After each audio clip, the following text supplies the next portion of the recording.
반갑습니다. 내가 대학 시절 졸업반대 있을 때에 고민을 하기를 나보다 100년 전에 태어나서 같은 시대에 활약했던 덴마크의 두 인물 어느 쪽으로 내가 선택할까? 덴마크의 수도가 코펜하겐인데 코펜하겐 대학에 둘 다 수석으로 졸업했던 아주 탁월한 두 분입니다. 한 분은 순수 철학을 발전시킨 키에르케고르라는 철학자고, 한 사람은 덴마크 정신을 부흥시켜서 개척 정신을 불어넣은 구룬드비라는 목사입니다. 그 내가 졸업하던 그 4학년 시절에 순수 철학 구룬드비 쪽으로 갈 것인가, 교회개혁, 사회개혁자로서 덴마크 정신을 구현한 구룬드비 쪽으로 갈 것인가 한참 고민을 했었습니다. 물론 양쪽 다 가지 못하고 중간에 어정쩡하게 벌써 세월이 지났습니다마는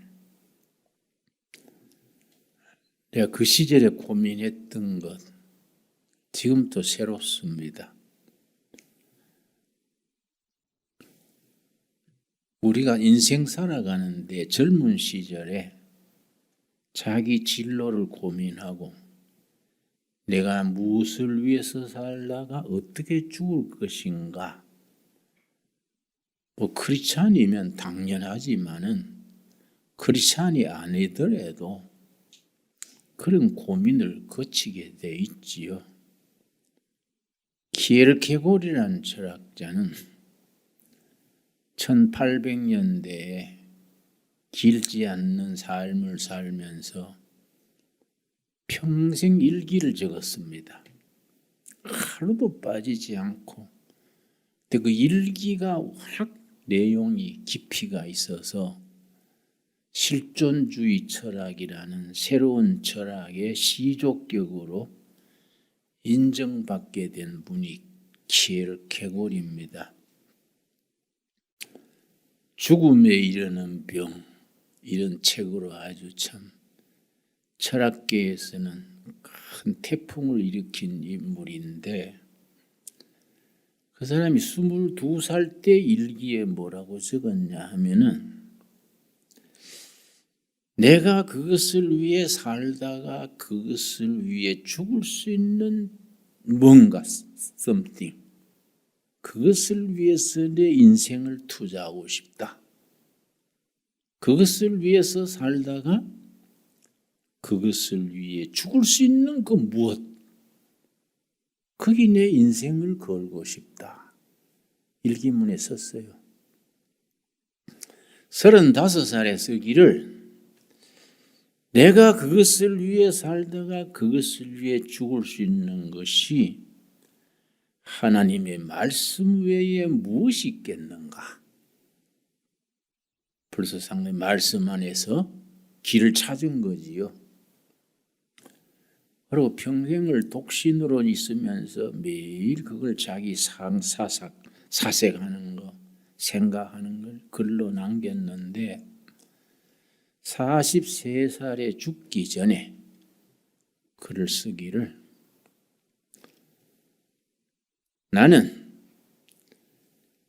하나님 앞에 단독자로서 세상에 속한 거 다 내려놓고 하나님 앞에 단독자로서 내 삶을 사는 그 영광을 누리게 돼서 감격스럽다. 그런 글을 남겼는데 1847년에 그 구룬두비가 34, 5세 됐을 때에 칼 막스와 엥겔스라는 두 사람이 공산당 선언이라는 걸 발표했습니다. 1847년 공산당 선언, 코무니스토 매니페스토, 공산당 선언. 그게 아주 유럽 사회에 돌개바람을 일으켰습니다. 그 서문이 어떻게 시작됐냐면은 유럽 사회에 도깨비가 다니고 있다. 공산주의라는 도깨비다. 이렇게 시작을 해서 결론이 뭐냐? 만국의 노동자여 단결하라. 이 결론이요. 유나이트, 단결하라. 단결하라. Workers of all nations. 모든 나라의 노동자들 단결하라. 이게 공산당 선언의 마지막 문장인데 유럽의 지식인들이 열광했어요. 단결해야 된다. 단결해서 새로운 세상을 만들어야 된다. 그런데 덴마크 코펜하겐의 키르케고르 혼자서 딴소리하는 겁니다. 죄 많은 인간이 단결해서 무엇을 이룰 것인가? 천국을 약속하고 지옥을 만들 것이다. 죄 많은 인생이 해야 할 일은 단결하는 게 아니다. 하나님 앞에 회개하고 하나님의 음성을 듣는 것이다. 골방에 들어가서 하나님을 만나 뵙고 하나님을 만난 뒤에 밖에 나와서 맨 처음 만나는 사람, 아내든지 자식이든지 이웃이든지 그 사람을 사랑하는 것, 그거이 세상을 변화시키는 힘이지 죄 많은 인간, 욕심 많은 인간이 단결해서 만들어낼 것이 무엇인가? 그러면서 마태복음 6장 6절을 썼습니다. 마태복음 6장 6절. 그러니까 유럽의 지식인들이 키르케고르를 막 욕을 하는 거예요. 그런 이기주의가 어디 있냐? 그런 소인배가 어디 있냐? 지금 어드런 시대인데 그런 개인주의, 골방에 앉아서 하나님 찾는다고? 유럽은 기독교 사회였음에도 불구하고 예수님 빠진 기독교 사회가 된 거지요. 그래서 키르케고르를 막 손가락질하고 왕따하고 소인배다 그랬는데 키르케고르는 꿋꿋하게 마태복음 6장 6절이 인류가 선택해야 될 길이다. 그렇게 주장한 겁니다. 6장 6절 우리 한번 같이 읽겠습니다. 너는 기도할 때에 너 골방에 들어가 문을 닫고 은밀한 중에 계신 너 아버지께 기도하라. 은밀한 중에 보시는 내 아버지께서 갚으시리라.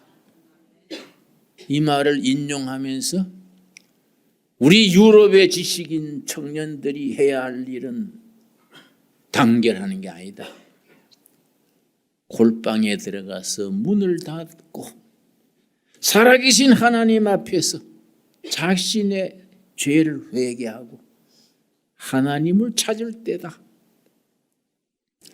거기서 만난 하나님 앞에 무릎을 꿇고 그 심령이 새로워져서 자신이 변화가 돼서 하나님을 만났기 때문에 변화된 사람이 세상을 변화시키는 거다. 하나님을 만나지 못하는 인간들이 단결 유나이트해서 이루어질 것은 뭐인가? 참 용감한 지식인이지요. 참 우리가 신앙생활이라는 걸 깊이 생각해야 합니다. 나는 사회 참여도 하고 빈민 선교도 하고 뭐 정치범으로 또 징역도 살고 열심히 살았는데 참 누구 김지하 시인이 말한 것처럼 우리 세대는 질풍노도의 시대, 질풍노도의 시대에 타는 목마름으로 뭔가를 추구했다. 김지하가 나하고 동갑이에요. 전공도 같은 철학. 그 얼마 한 달 전에 가까운 사람이 타계했어요. 죽었어요. 참 노벨상을 받을 만한 탁월한 인물인데 뜻을 펴지 못하고 죽었지요. 그 시대에 김지하가 했던 말이 우리들의 가슴을 울렸어.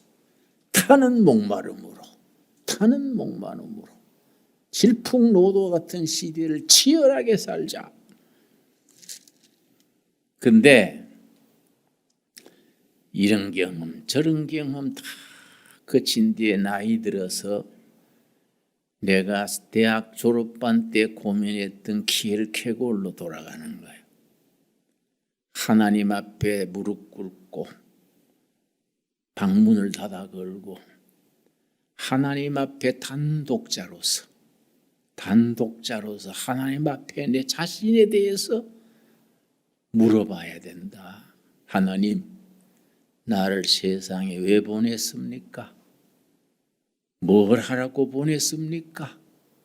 그래서 이제 키엘케고르이 2차 대전 이후에 일어난 새로운 풍조의 철학을 실존주의 철학이라 하는데, 키엘케고르라는 덴마크의 철학자가 실존주의 철학에 말하자면 대두격이지요.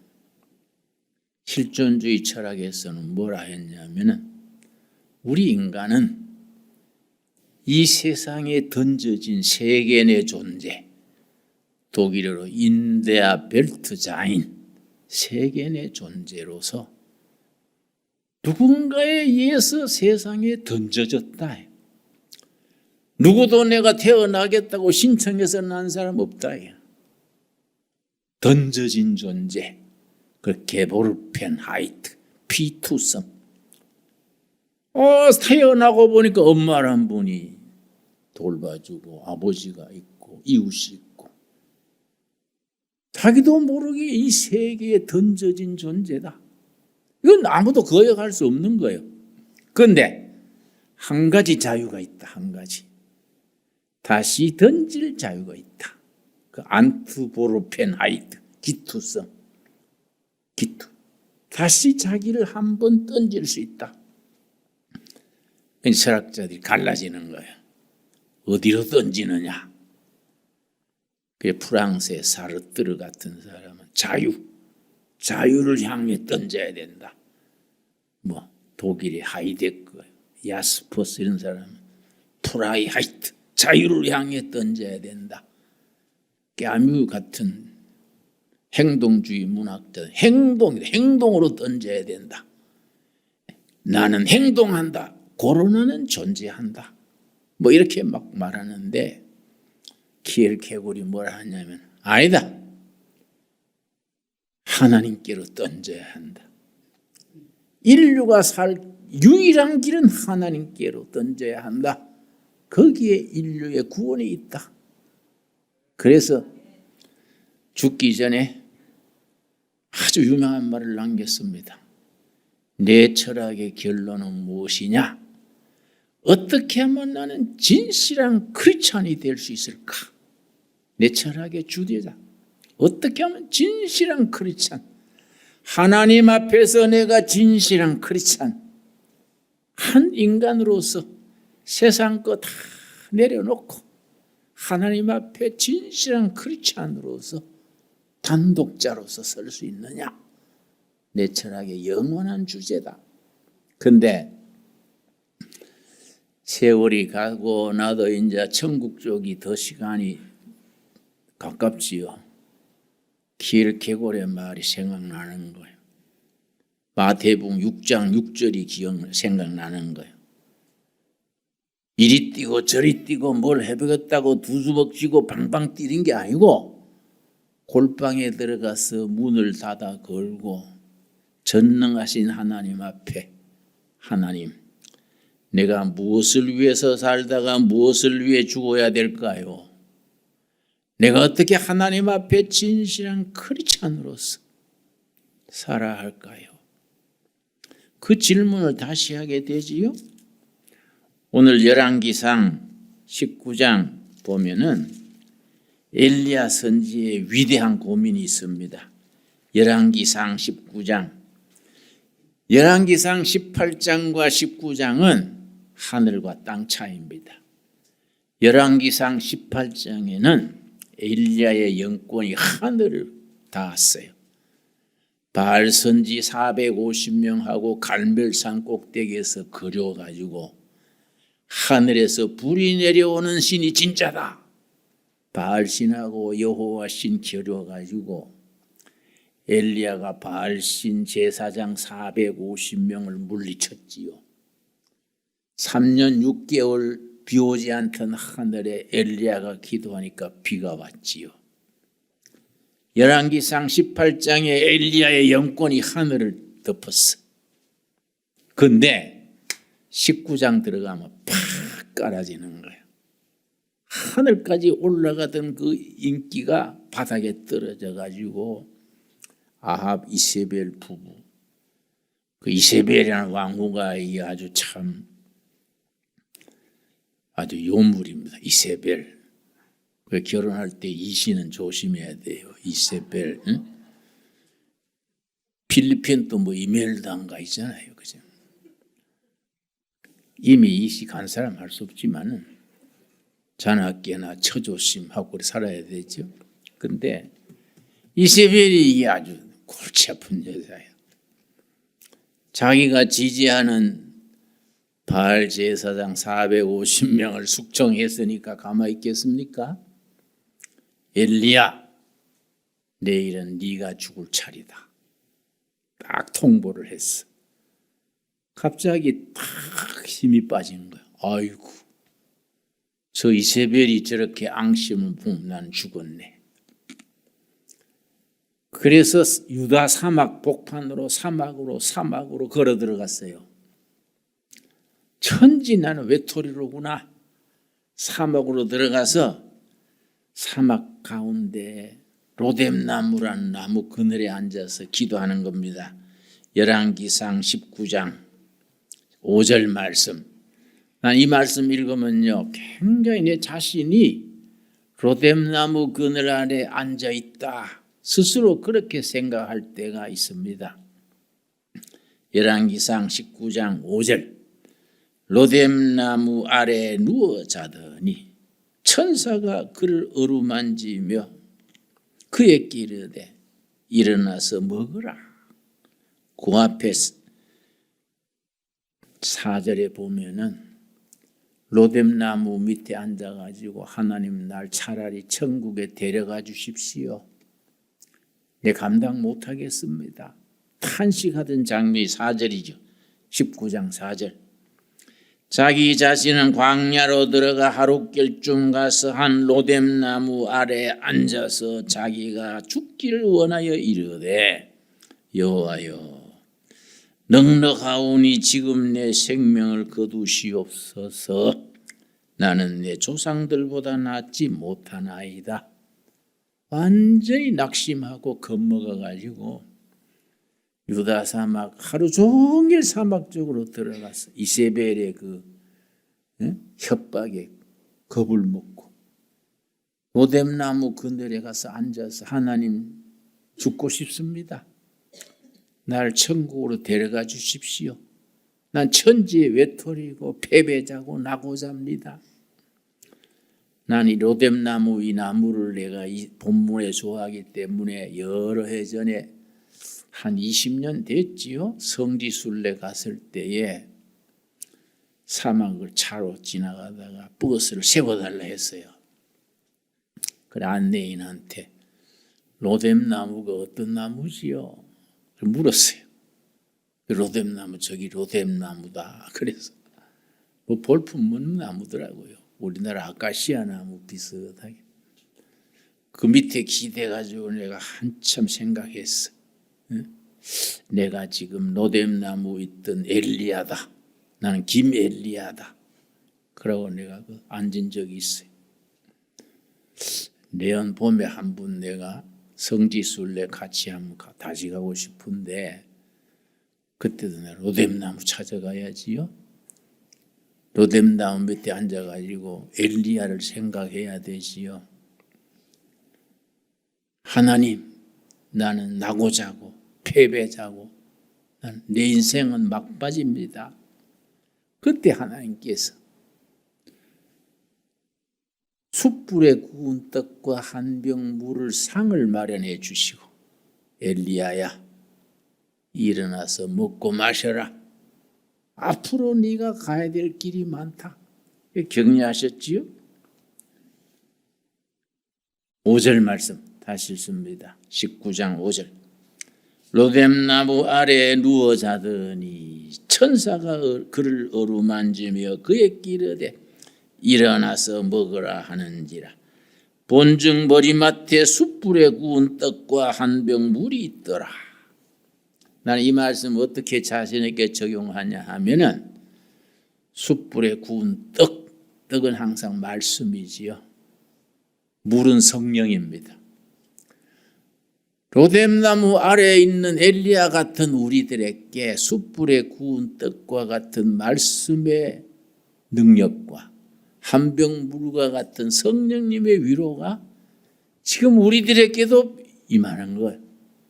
아멘 하시지요? 그런 위로와 그런 은혜가 있어야 돼. 그러고서는 걸어서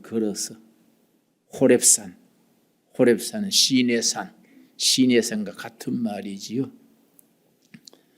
호렙산에 굴에 들어갔습니다. 9절입니다. 9절. 엘리야가 그곳 굴에 들어가 호렙산 굴에 들어가 거기서 머물더니 여호와의 말씀이 그에게 임하여 이르시되 엘리야야 너가 어찌하여 여기 있느냐? 엘리야야 네가 왜 여기 있느냐? 오늘 우리들에게 물으시는 예수님의 말씀으로 받을 수 있게 되기 바랍니다. 기마무게야 바가무게야 네가 지금 왜 뭐하고 있냐? 네가 어찌하여 여기 있느냐? 호렙산 굴에서 혼자서 고민하고 좌절하는 엘리야에게 하나님께서 엘리야야 네가 어찌하여 여기 있느냐? 이게 호렙산 굴에서 엘리야가 하나님을 만난 그 자리 여호와께서 어떻게 역사하셨느냐? 11절 여호와께서 이르시되 너는 나가서 여호와 앞에서 산에 서라 하시더니 하나님이 엘리야에게 굴에서 나와서 산을 마주하고 서라. 여호와께서 지나가시는데 여호와 앞에 크고 강한 바람이 산을 가르고 바위를 부수나 바람 가운데 여호와께서 계시지 아니하며 태풍 같은 바람이 지나가는데 그 바람에 여호와께서 계실 줄 알았는데 안 계셨어. 그다음 바람 위에 지진이 있으나 지진 가운데도 여호와께서 계시지 아니하며 바람 속에도 하나님이 계시지 않았고 바위를 깨고 땅이 흔들리는 지진이 지나갔는데 거기도 하나님이 계시지 않았어. 12절 또 지진 후에 불이 있으나 불 가운데에도 여호와께서 계시지 아니하더니 불 후에 세미한 소리가 들리는지라. 처음에는 바람, 둘째는 지진, 셋째는 불이 지나갔는데 불 속에도 여호와께서 계시지 않았습니다. 그다음 세미한 소리, 들리지 않으면서도 들리는 소리, 정확한 뜻은 들리지 않으면서 들리는 아주 조용한 자리에서 바늘이 툭 떨어지는 소리예요. 바늘이 땅에 떨어지는 소리. 그 세미한 소리로 영혼에 다가오신 거지요. 뭘 하셨는가? 13절 말씀. 엘리야가 듣고 겉옷으로 얼굴을 가리고 나가 굴 어귀에 서매 소리가 그에 끼마여 이르시되 엘리야야 너가 어찌하여 여기 있느냐. 오늘 이 예배에서 우리에게 들리는 여호와의 음성으로 들을 수 있게 되기 바랍니다. 세미한 소리로 엘리야야 네가 어찌하여 여기 있느냐. 우리가 가장 중요한 일, 급한 일이 뭡니까? 가장 중요한 일이 뭡니까? 우리는 자꾸 급한 일 따라다녀요. 급한 일. 아침부터 저녁까지 급한 일 뛰어다니다가 하루가 가버리고 한 달이 가요? 하나님이 우리에게 원하시는 건 급한 일이 아니에요. 중요한 일. 가장 중요한 일. 내 인생에서 가장 중요한 일이 뭐이냐? 그걸 프라이오리티 그래. 우선순위. 내 인생의 가장 중요한 프라이오리티 넘버원이 뭐냐? 엘리야가 들었던 하나님의 음성을 듣는 거지요. 동의하지요? 하나님의 음성을 들어야 돼. 엘리야야, 너가 지금 어디 있느냐? 왜 여기 있느냐? 뭘 하려고 있느냐? 거기서 엘리야가 하나님의 세미한 소리 가운데 만나고 다시 자기가 돌아온 세상으로 되돌아가서 쓰임 받는 거지요. 여러분, 우리 신앙인은 본질에 충실해야 돼요. 본질에. 하나님 앞에서 자기 자신을 살아야 되지 세상 약속, 세상 일 이런 거 저런 거 뛰어다니다가 자기를 잃어버려. 그러고 세월만 가버려. 세월만. 세월은 갔는데 손에 쥐는 건 없어요. 우리야 엘리야의 자리에 설 수 있어야 됩니다. 우리가 마태복음 6장 6절 예수님께서 제자들에게 하시는 말씀, 골방에 들어가라. 문을 닫고 거기서 살아계신 하나님을 만나고 난 뒤에 그 다음에 밖으로 나와서 제일 처음 만나는 사람, 아내도 좋고 자식도 좋고 이웃도 좋고 자기가 싫어하는 사람, 미워하는 사람 문제가 아니야. 그 사람을 붙들고 사랑하는 거. 거기서부터 세상은 변한다는 거예요. 빅히엘케골의 말인데 그 말 한다고 유럽의 지식인들이 1847년 만국의 노동자여 단결하라. 그래서 모두 열광해가지고 단결해서 공산당 만들고 뭐 뒤집을라 했는데 그 사람들이 공산당이 일어난 뒤에 유럽에 5천만이 죽고 굶어 죽고 맞아 죽고 희생당했어요. 그때 키엘케골의 말을 들었어야 되지. 골방에 들어가서 회개하고 하나님을 만나고 하나님을 만난 사람이 사람을 사랑하는 일, 그걸로 세상이 변화가 되는 거인데 죄 많은 사람들이 단결해가 뭐합니까? 창세기 11장 바벨탑에서 사람들이 뭘 했습니까? 바벨탑. 하나님을 잃어버린 인간이 바벨탑을 쌓으면서 뭐라 그랬습니까? 창세기 11장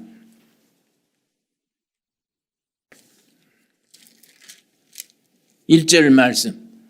온 땅에 언어가 하나요 말이 하나였더라. 이에 그들이 동방으로 옮기다가 시날 평야를 지나 거기서 거류하며 서로 말하되 자 벽돌을 만들어 견고히 굽자. 벽돌로 돌을 대신하여 역청으로 진흙을 대신하고. 4절이요 4절. 4절이 지금 또 우리가 계속하고 있는 인류의 역사입니다. 창세기 11장 4절은 하나님을 잃어버린 인간 역사의 모습입니다. 4절 또 말하되 자 성읍과 탑을 건설하여 그 꼭대기를 하늘에 닿게 하자. 높아지자. 하늘에 닿자. 하나님의 자리에 올라가자. 우리 이름을 내자. 유명해지자. 연예인이고 정치인이고 인기 때문에 자살도 하고 인기 때문에 환장해요. 인기 못 얻어가지고 환장해. 하늘에 닿자. 이름을 내자. 그 다음 뭐라 그랬습니까? 온 지병의 흩어짐을 면하고 단결하자. 하나님을 잃어버린 인간의 역사, 바벨탑의 역사인데 세 가지요. 하늘에 닿자, 유명해지자, 단결하자. 단결해가지고 공산당을 만들고 사회주의를 만들었는데 1억 가까운 사람들이 굶어 죽고 맞아 죽고. 여러분, 참 우리 인간이 너낙할 것 없이 가장 중요한 걸 찾아야 돼요. 예수님의 말씀처럼 지금 우리가 해야 될 가장 중요한 게 뭐냐? 삶의 본질이 뭐냐? 하나님 앞에 내 몸 그대로 앞에 하나님의 임재하심을 기다리고 하나님의 음성 듣는 거지요. 세미한 소리로 들려오는 엘리야처럼 하나님을 만나는 우리가 될 수 있게 되기 바랍니다. 지금 사순절 기간이지요. 사순절. 부활절 기준으로 그 뒤로 40일, 주일 빼고 40일간 사순절 기간 동안에 다른 거 다 바쁜 일 다 빠치쳐 놓고 가장 중요한 일, 우선순위, 프라이오리티 넘버 원, 하나님의 음성 듣는, 하나님의 앞에 무릎 꿇는 우리가 될 수 있게 되기 바랍니다. 하늘로부터 우리에게 들리는 그 세미한 소리, 거기에 우리 인생을 걸 수 있게 되기 바랍니다. 그 다음에 하나님을 만나고 난 뒤에 그 다음에 세상에 나가서 사랑하는 일, 사명을 감당하는 일, 그걸 감당해서 내가 변해서 세상을 변화시키기 바랍니다. 로마서 12장에 뭐라 그랬습니까? 로마서 12장. 오늘 우리가 하나님 앞에서 꼭 실천해야 될 말씀이 로마서 12장 1절입니다. 로마서 12장 1절 말씀. 오늘 우리들에게 성령님께서 지시하십니다. 이렇게 살아라. 이렇게 구해라. 너희가 이거부터 해라. 분명히 우리에게 일러주십니다. 로마서 12장 1절. 그러므로 형제들아, 내가 하나님의 모든 자비하심으로 너희를 권하노니 너희 몸을 하나님이 기뻐하시는 거룩한 산 제물로 드려라.